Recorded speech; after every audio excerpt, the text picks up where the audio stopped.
This first project is supposed to be rather beginner friendly. So for the last time, we will actually look at how to create a project and connect it to version control. I am using Unity Hub, and I would strongly encourage you to do the same thing. All we need to do is click New Project in the top right here, then choose your Unity version. I am on 22.3.29, which is the latest LTS version at the time of recording this video. Any version which is not years back or ahead should give you basically the same results.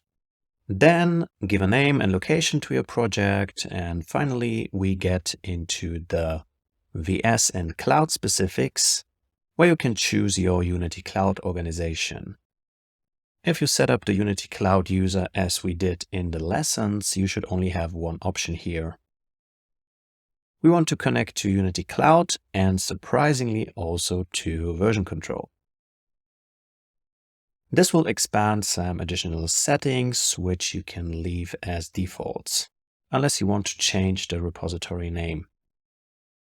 In the course, we mentioned that for now there is this confusing second organization, which we don't have to care about. It will probably be unified in the future.